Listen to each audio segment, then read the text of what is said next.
Assalamualaikum warahmatullahi wabarakatuh. Kami dari tim KKN PPM UGM Karangtengah 2021 bermaksud berbagi wawasan mengenai pengendalian hama dan penyakit tanaman padi. Tanaman padi kerap diserang berbagai hama. Apa saja hama-hama yang menyerang padi? Pertama, hama burung. Serangan hama burung terjadi pada fase pemasakan, yaitu pada saat bulir padi sudah hampir matang sampai siap panen, bahkan sampai pasca panen.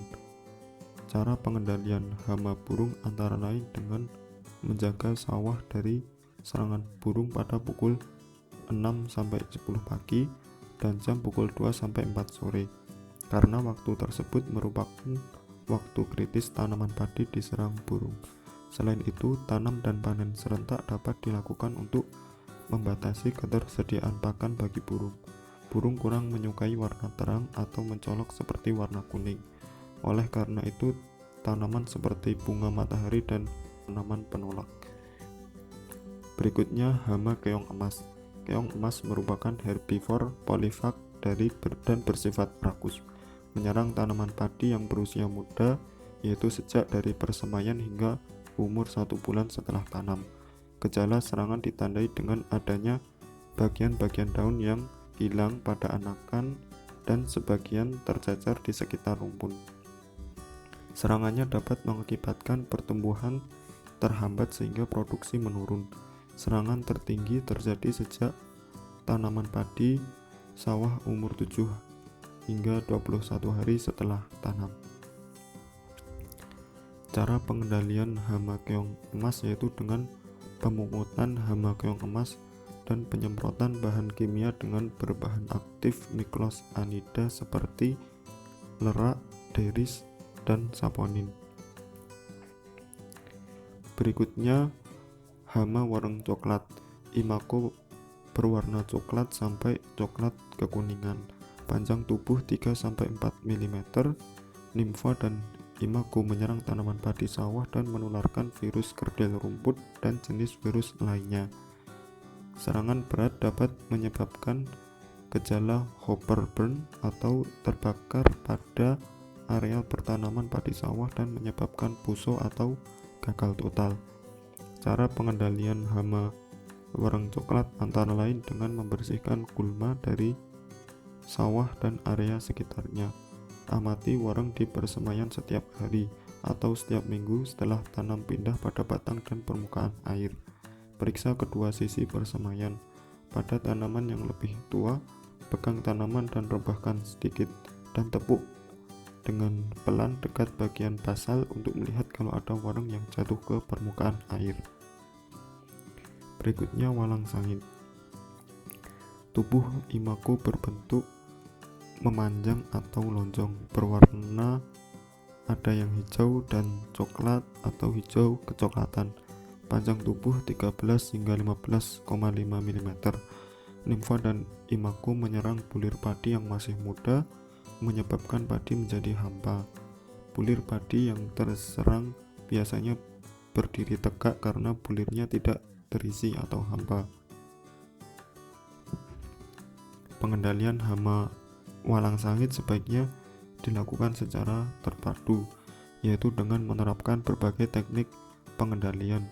Hal yang dapat dilakukan antara lain melakukan sanitasi lingkungan, menanam padi secara serempak, memanfaatkan agen hayati jamur Beauveria bassiana, dan membuat perangkap dengan bangkai.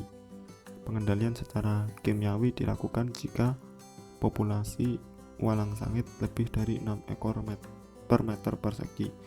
Insektisida yang dapat digunakan yaitu berbahan aktif fipronil, MIBG, BPMC, propoxur, dan metolkarp.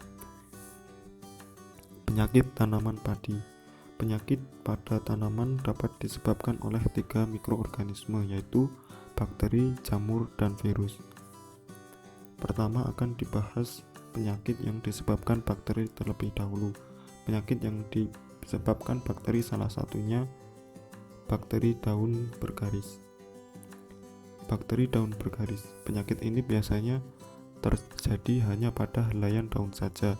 Akibat infeksi daun bergaris, seluruh tanaman berwarna oranye kekuning-kuningan. Penyakit umumnya terjadi pada fase anakan sampai stadia. Bakteri daun bergaris dapat dikendalikan dengan beberapa cara, di antaranya dengan membuat tunggul dan jerami yang terinfeksi, memastikan jerami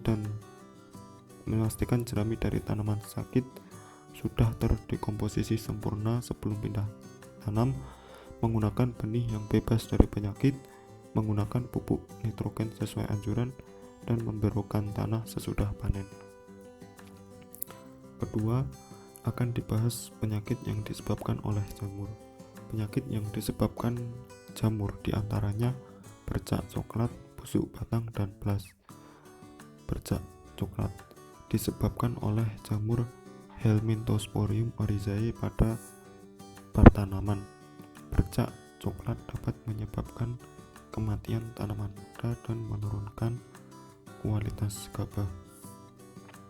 Penyakit ini merusak sekali pada pertanaman padi di lahan dengan sistem drainase buruk atau lahan yang kahat unsur hara, terutama yang unsur kalium.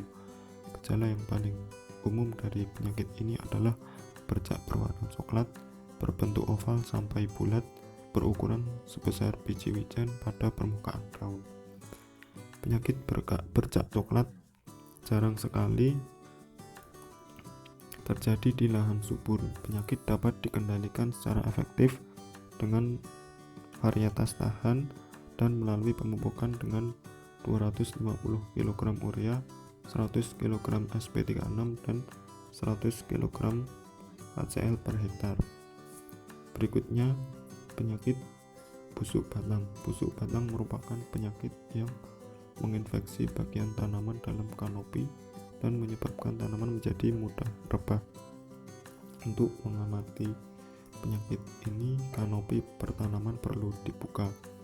Gejala awal bercak berwarna kehitam-hitaman, bentuknya tidak teratur pada sisi luar pelepah daun dan secara bertahap membesar. Akhirnya, cendawan menembus batang padi yang kemudian menjadi lemah, anakan mati, dan akibatnya tanaman rebah. Cara pengendalian busuk batang antara lain dengan pemupukan tanaman dengan dosis 250 kg urea, 100 kg SP36 dan 100 kg KCl per hektar dapat menekan perkembangan penyakit. Untuk mengurangi penyebaran lebih luas lagi, keringkan tanaman sampai saat panen tiba. Cara pencegahan penyakit ini antara lain tunggul-tunggul padi sesudah panen dibakar atau didekomposisi, keringkan, petakan, dan biarkan tanah sampai retak sebelum diairi lagi. Gunakan pemupukan berimbang dan gunakan fungisida yang berbahan aktif belerang atau difenoconazole.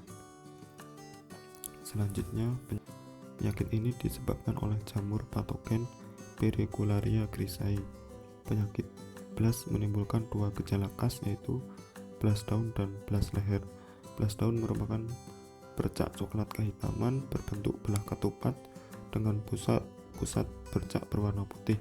Kemampuan patogen membentuk strain dengan cepat menyebabkan pengendalian penyakit ini sangat sulit.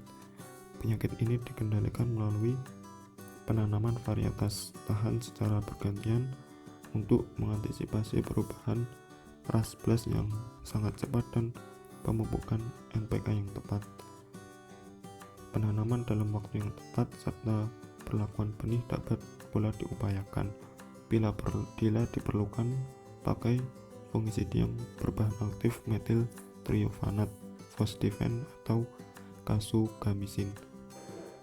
Ketiga, akan dibahas penyakit yang disebabkan oleh virus. Penyakit yang disebabkan virus salah satunya tungro. Gejala serangan tungro yang menonjol adalah perubahan warna daun dan tanaman tumbuh kerdil. Warna daun tanaman sakit bervariasi dari sedikit menguning sampai jingga. Tingkat kekerdilan tanaman juga bervariasi dari sedikit kerdil sampai sangat kerdil. Gejala khas ini ditentukan oleh tingkat ketahanan varietas, kondisi lingkungan, dan fase tumbuh saat tanaman terinfeksi. Penyakit tungro ditularkan oleh orang hijau. Penyakit tungro dapat dikendalikan melalui pergiliran varietas tahan yang memiliki tetua berbeda, pengaturan waktu tanam agar serempak minimal 20 hektar luasan sawah, sanitasi dengan menghilangkan sumber tanaman sakit, dan penekanan populasi warang hijau dengan insektisida.